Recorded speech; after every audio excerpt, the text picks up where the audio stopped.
Hello students, how are you? In the previous video we have solved three exercises of the grammar, and in this video we shall solve some more exercises, and it will help you a lot. You should see the video two or three times, and then you will feel that yes, you are having confidence and you are able to solve more exercises and getting more. Exercise number 4, the blanks. Was Emperor of India. So there is blank we have to fill here. He ruled from Patliputra as capital city of empire. In his youth, Ashoka waged battles against enemies. One of best known expeditions was against Kalinga. Blank battle proved to be a turning point in dash life. So before filling any answer here, you must read it again. Ashoka was Emperor of India. He ruled from Patliputra as capital city of empire. In his youth, Ashoka waged battles against enemies. One of best known expedition was against Kalinga. Battle proved to be a turning point in life.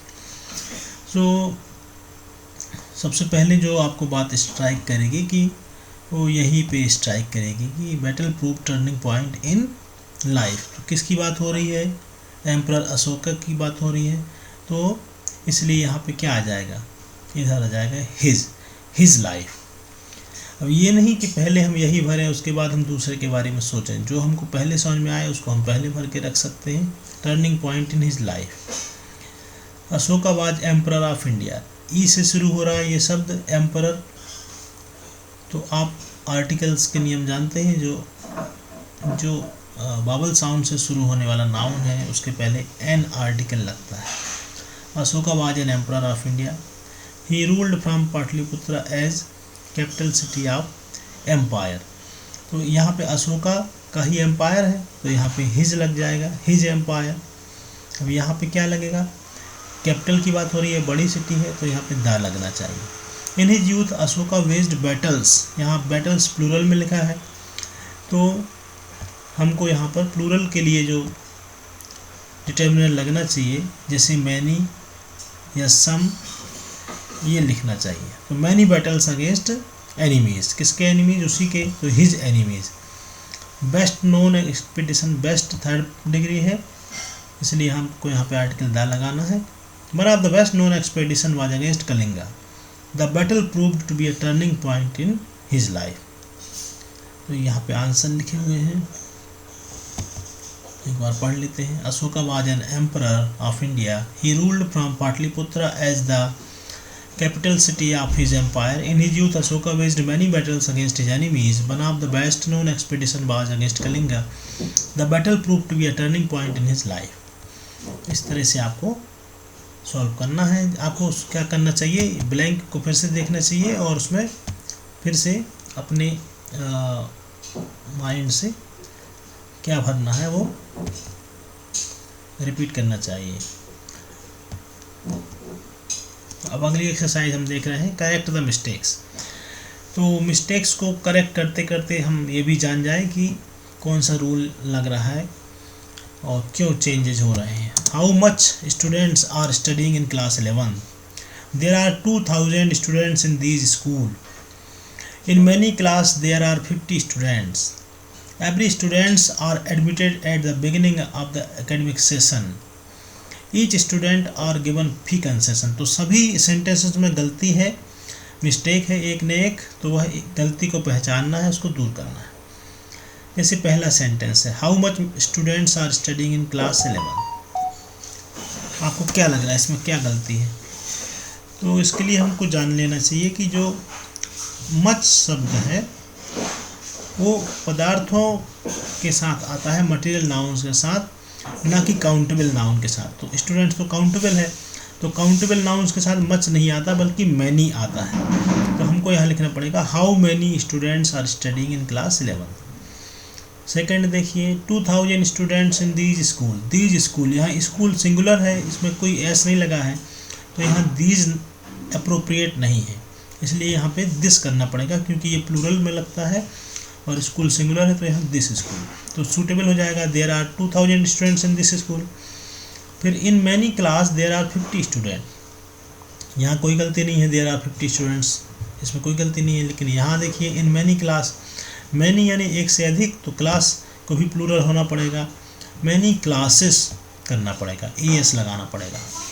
Fourth में देखें every student are admitted at the beginning of the academic session, admitted at the beginning of the academic session, इसमें कोई गलती नहीं है, लेकिन यहाँ पे गलती है, एवरी स्टूडेंट्स आर, तो एवरी के साथ प्लूरल नहीं लगाते, क्योंकि ये एवरी यानी प्रत्येक इंडिविजुअलाइज कर देता है, तो यहाँ एस की जगह एस हटा देंगे और हो जाएगा एवरी स्टूडेंट इज एडमिटेड, क्योंकि ये सिंगुलर हो गया तो यहाँ इज लग जाएगा। Each student are given fee concession, तो ईच स्टूडेंट सिंगुलर है, मैंने कि ये एक सिंगुलर की तरह यूज किया जाएगा और यहाँ पे इज लग जाएगा, each student is given fee concession. तो आंसर से यहाँ लिखे हुए हैं, आप देख सकते हैं। How many students are studying in class 11? There are 2000 students in this school.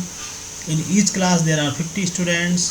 Every student is admitted at the beginning of the academic session. Each student is given fee concession. तो ये समझ में आ गया होगा आपको। अगली एक्सरसाइज ये है, एडिटिंग वाली एक्सरसाइज है। वैसे तो अभी भी ये भी एडिटिंग थी। इसमें क्या है, आपको इनकरेक्ट वर्ड यहाँ लिखना है और उसके बदले जो करेक्ट वर्ड सप्लाई कर रहे हैं वो यहाँ पर लिखना है। Correct the error, write the incorrect word and the suitable correct word. We have the crucial decision to make. His prime minister is deeply worried about our consequences. It could make or break that government. According to this opinion polls, he is in the tight spot. We need an inputs to decide what will be our next step. जब हम लोग एक दो बार इसको पढ़ते हैं तो हमको कुछ बातें समझ में आने लगती हैं कि कहाँ पर गलती है। जैसे आप लास्ट पार्ट देखें, we need an inputs to decide what will be our next step. तो देखिए नेक्स्ट और लास्ट और फर्स्ट, सेकंड, थर्ड, इन सब के आगे आर्टिकल दा लगता है, तो एक यहाँ पे लिख देंगे और द यहाँ पर लिख देंगे। ये इनकरेक्ट है, the correct. Need an inputs to decide, an input, तो यदि इनपुट्स है तो एन नहीं लगेगा और एन है तो फिर इनपुट्स नहीं लगेगा, तो एन इनपुट, तो यहाँ एस हटा दिया जाएगा। According to this opinion polls, this opinion poll singular को दर्शा रहा है तो यहाँ पे पोल्स को पोल कर देंगे, opinion poll. He is in the tight spot. We need an input to decide, तो वी की जगह ही कर सकते हैं क्योंकि प्राइम मिनिस्टर ही डिसाइड करेंगे। We have the crucial decision, तो यहाँ पे द की जगह आ लग जाएगा क्योंकि पहली बार कोई बात आ रही है। We have a crucial decision to make.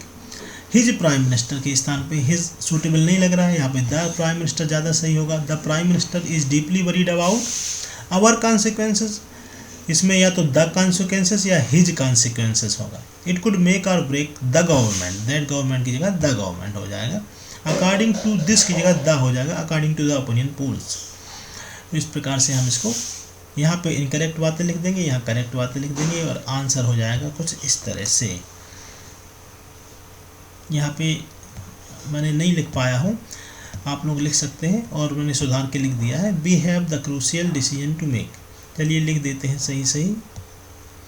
इस प्रकार से देखिए, we have the crucial decision, the की जगह ए हो जाएगा।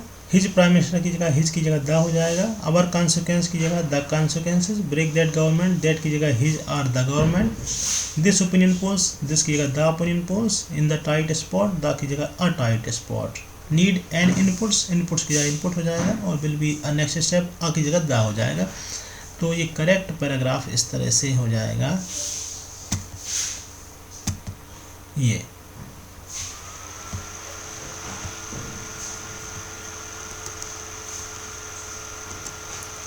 तो इसको करेक्ट करने के लिए क्या करना पड़ेगा आपको कि जो इस तरफ लिखे शब्द हैं उनको रिप्लेस करना पड़ेगा। जैसे द को रिप्लेस करना पड़ेगा ए से।